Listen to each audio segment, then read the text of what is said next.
Hello guys! Hello! This is for Leo. Leo, welcome dito sa aking channel. Kapalaran 888. Welcome. Alamin natin Leo kung anong messages, energy gabay para sa inyong lahat. So, let's check. Okay, yung first card mo dito is Squirrel. This is a spiritual maintenance. So, yung first card na to, sinasabi na Leo, be your own caretaker. Yung squirrel kasi guys, patalon-talon siya. So, ibig sabihin niya,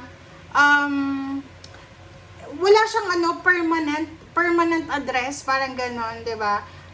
Sinasabi ng yung squirrel kasi, this one, ang character niya is yung, halimbawa, kung isa kang business person, nag-open ka ng business, tapos hindi mo tinatapos, yung parang pag nakita mo na, ay, hindi siya lumalago yung business, magja-jump ka into another business. So, sabi ng bara sa'yo na be your own caretaker. Ikaw dapat yung nakakaalam kung saan ka, kung ano yung craft, ano yung skills mo, parang ganon. So, sinasabi ng bara sa'yo dito na you need to be careful sa mga decision making natin. As much as possible, tapusin natin kung ano yung nasimulan natin. Especially this April. Kung ano yung mga dapat mong tapusin mo siya. Okay? Yun. Let's check. Ano pa ba?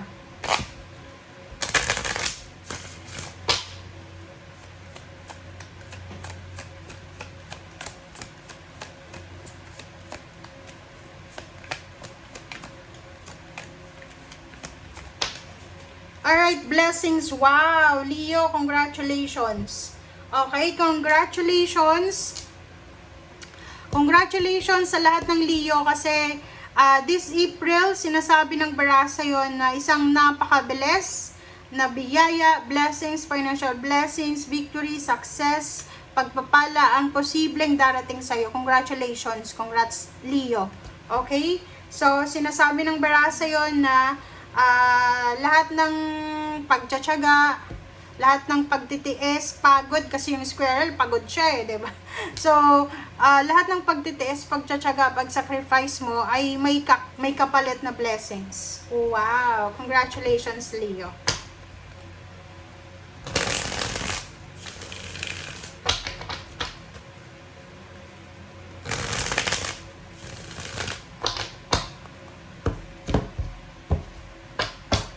Alright, next card natin is Page of Pentacles and the Hangman,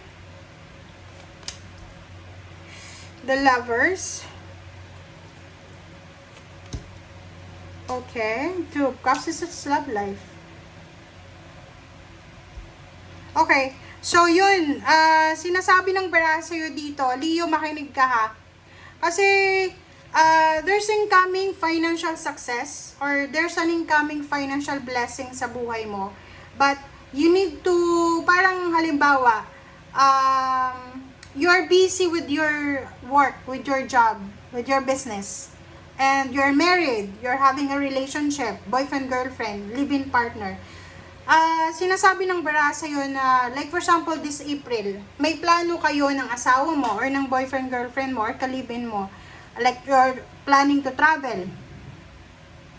Sabi ng bara sa'yo dito na as much as possible, ihang mo muna. I-delay mo muna siya kasi kailangan mong mag-focus sa trabaho mo, sa pera, sa trabaho, sa finances. So, ano yung ibig sabihin niya? Mayroon kang isa-sacrifice na plano about sa love life mo. Like for example, plano nyong magpakasal.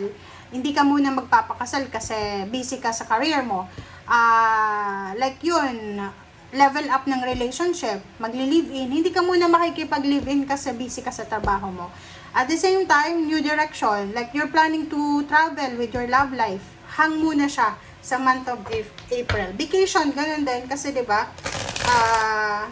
kung nasan ka man sa Pilipinas, bakasyon na, so, may mga plano kayo na posibleng hindi muna siya matutuloy this April. Alright.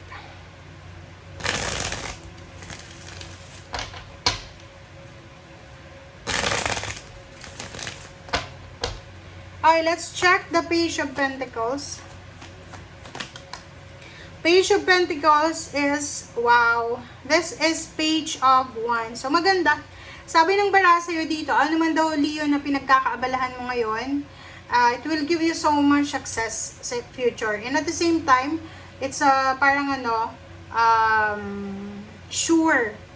assurance para sa success mo. So, in the near future, wala kang dapat na alalahanin. Okay? So, ano ba yung hangman sa'yo? Hangman, pasensya daw muna. Okay? So, yung may mga plano dyan, mag-travel, magbakasyon, planong magpatayo ng bahay, mag-business, pwedeng hindi muna yun matutuloy. It's because there's an important matters na kailangan mong isettle or i-focus. Okay. Strength card. So, nakikita ko sa'yo dito na kailangan mo ng priority. Okay? You need to be strong. You need to be courageous. Na, kumbaga, alamin kung ano yung priority mo this April. Okay? So, this is for Leo. Chariot. Travel. Sinasabi ng bara sa'yo na you need an open communication with your important person para maintindihan niya na yung ginagawa mo sa ngayon ay para sa inyo din. Alright, King of Swords.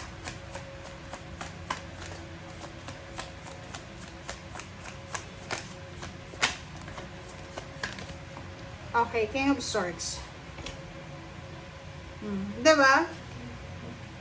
Tingnan mo.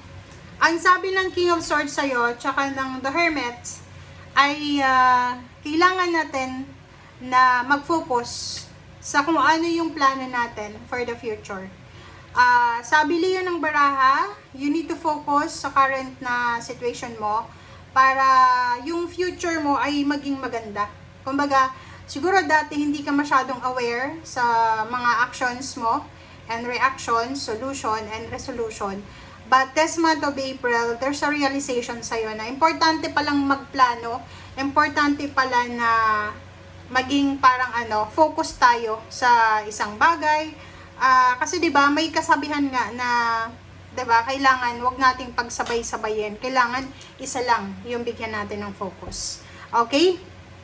And eto, sinasabi ng bara sa'yo na you will receive huge blessings, any forms of financial, tangible, maybe lump sum of money, financial health, maybe financial victory, parang ganon, freedom.